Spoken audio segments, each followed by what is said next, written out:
An hour earlier, Claire had laughed off the nagging feeling she had ignored many times before. That primal instinct was screaming inside her tonight, warning her not to get in the car, in a way it hadn't done before.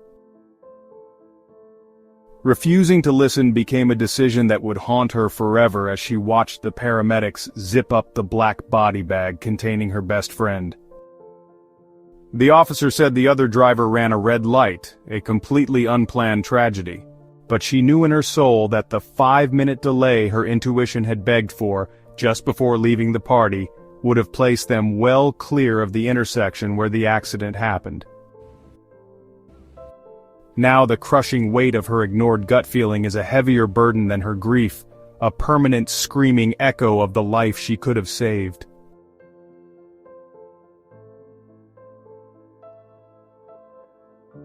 Susan knew something was wrong the moment she said yes to his proposal, but she smiled anyway.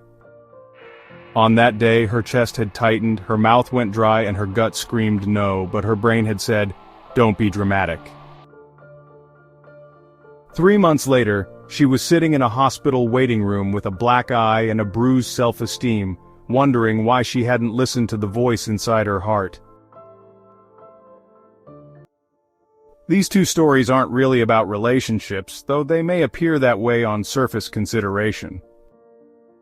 Rather, they are about the deeper betrayal so many of us commit every day, the betrayal of our own deep sense of knowing, our inborn intuition. In the two scenarios played out in the beginning of this video, you have seen the effects of a disconnection from one's intuitive guide. But by the end of this video, you would have learned 4 more things. 1. What really is the intuition or the voice of the heart? How is it formed? 2. Where it is located in your being. 3. The basis of its preeminence over logic and why it is important to recognize and connect to it. And 4. 7 gentle practices that help you gradually increase its volume from a whisper to a clear, loud, and guiding voice in your life.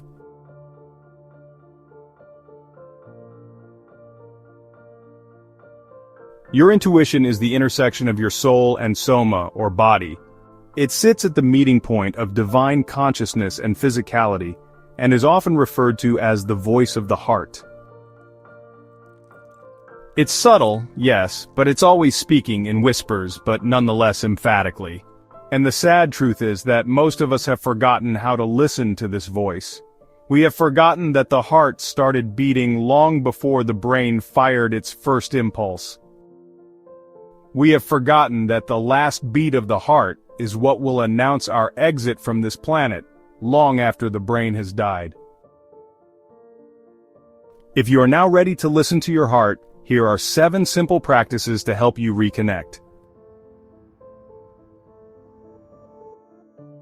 Reconnecting with intuition doesn't require a mountain or a monastery, it really just requires consistent, tender attention. Yes, the attention must be consistent and tender so that these practices can restore and boost the volume of the sacred signal of your intuition. First, start your day with the morning drop-in, and it requires just 5 minutes. Sit before you check your phone. Then place one hand on your heart and ask yourself, what do I know quietly to be true today? Don't force an answer, let it arrive, and when it does, recognize it quietly.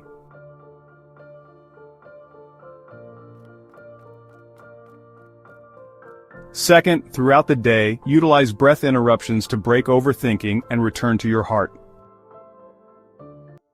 When the mind spins, pause and deploy the calming effect of the 4-7-8 breathing. Inhale for 4 seconds, hold for 7 seconds, and exhale for 8 seconds. Do this cycle 3 times each time. This activates the parasympathetic nervous system and invites the presence and calmness you need to clear the fog of thoughts.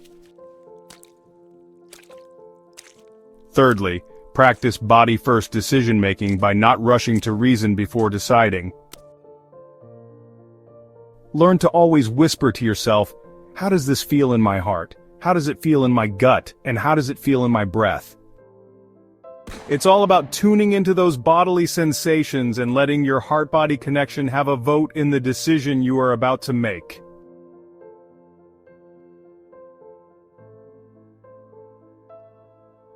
Next, we have practice number 4, the 3-day marinade. For those major decisions, observe this rule. The aim of the 3-day marinade is to give yourself some space and let the noise settle before diving into any major decision-making. In the days leading up to the decision, journal any dreams, emotional shifts, synchronicities, déjà vu moments, or sudden clarity that emerges.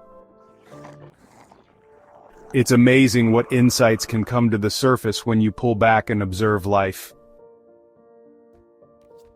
Practice number 5 involves intensifying your digital hygiene practice and limiting screen time and distractions.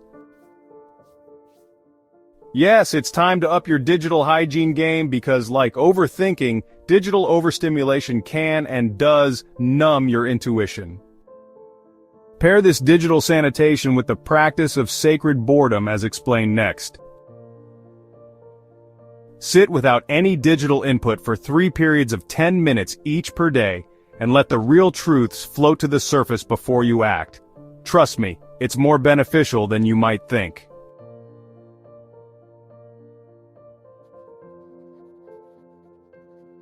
Practice number 6. Make your intuition logbook your partner in progress. This logbook is your personal tracker and progress mirror. Review it regularly to track questions like, when did I ignore my heart, and what happened then? When did I follow it, and what happened then as well? In this tracking, you are building verifiable evidence that your evolving sense of knowing and intuition is indeed trustworthy.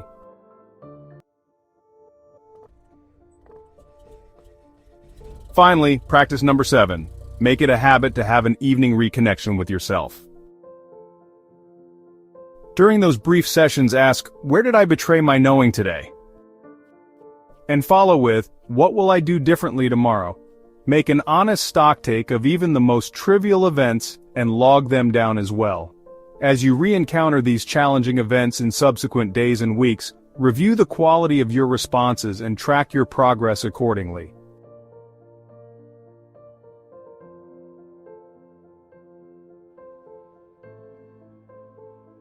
Trust me when I say these aren't just superficial hacks. They are time-tested and proven reintroductions to your original language.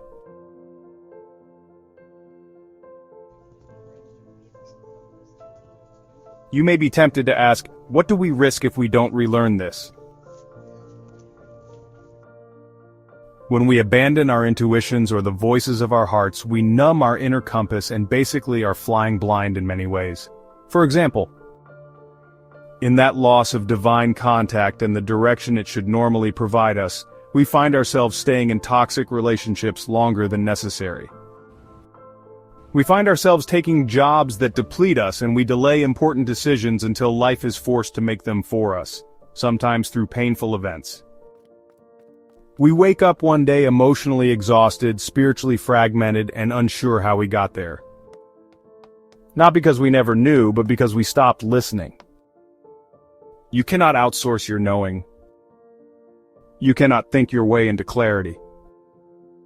You must feel your way home through the first point of contact of divine love with your being, through your heart.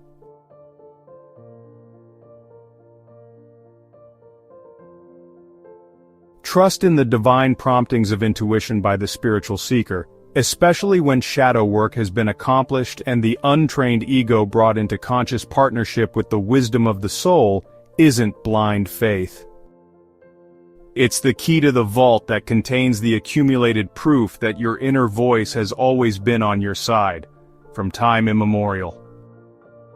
Each time you choose stillness over spinning, connection over speculation, and intuition over intellect, you build the bridge back to yourself. This is not a return to childish naivety, it is a return to childlike faith. Childish naivety and childlike faith, the one that moves mountains, are poles apart, and you must realize this. It's a return to the timeless wisdom that predates your birth and subsequent conditioning. It is the divine intelligence that animated your first breath, that beat your heart before you had language.